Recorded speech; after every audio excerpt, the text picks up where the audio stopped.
কলকাতা, বলো কলকাতা, বলো কলকাতা, বলো বলো বলো বলো বলো বলো কলকাতা।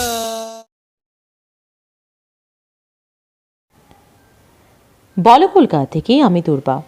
বাগবাজারে অগ্নিকাণ্ডে ভস্মীভূত বস্তিবাসীদের পাশে দাঁড়ালো হিন্দ মোটর সংকল্প। উত্তর কলকাতার বাগবাজারের স্ট্রিটে উমেন্স কলেজের সামনে গত 13ই জানুয়ারি বুধবার এক বিধ্বংসী অগ্নিকাণ্ডে প্রায় শতাধিক ঝুপড়ি কয়েক ঘন্টায় ছাই হয়ে যায়। নিরাশ্রয় হয়ে পড়েন বহু মানুষ। ঘটনার কিছুক্ষণ পরেই মাননীয় মুখ্যমন্ত্রী সেখানে উপস্থিত হন। স্থানীয় শ্যামপুকুর বিধানসভার বিধায়ক ও রাজ্যের মহিলা শিশু জনস্বাস্থ্য দফতরের মন্ত্রী শ্রীমতী ডক্টর শশী পাজার উদ্যোগে এবং মুখ্যমন্ত্রীর তত্ত্বাবধানে গৃহহীন মানুষদের থাকা খাওয়ার ব্যবস্থা করেন। কলকাতা কর্পোরেশনের মেয়র ও পুত্রমন্ত্রী ফিরহাদ হাকিম মহাশয় গৃহহীনদের নতুন আবাসন তৈরি করে দেওয়ার প্রতিশ্রুতি দেন। বিভিন্ন স্বেচ্ছাসেবক সংস্থা এইসব অসহায় মানুষের দিকে নানাভাবে সাহায্যের হাত বাড়িয়ে দেন।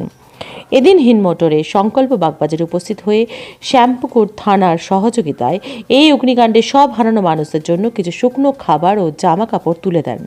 প্রয়োজনের তুলনায় সামান্য হলেও এই আন্তরিক প্রয়াস বলো কলকাতা ও বাংলার আওয়াজ সামিল হতে পেরে আনন্দিত।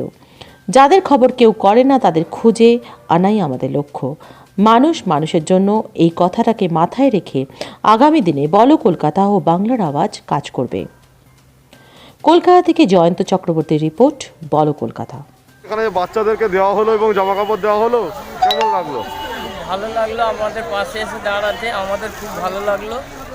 এমনি করে বলছি, সবাই যদি আমাদের এমনি উপকার করে এই টাইমে আমাদের খুবই ভালো লাগে। আপনার নাম?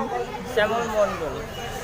সমস্ত অজানা খবরের আপডেট পেতে আমাদের ইউটিউব চ্যানেলটি সাবস্ক্রাইব করুন এবং পাশে থাকা বেল আইকনটি প্রেস করুন। এছাড়া গুগলে গিয়ে www.bolokolkata.com ওয়েব পোর্টাল চ্যানেলটি সাবস্ক্রাইব করুন।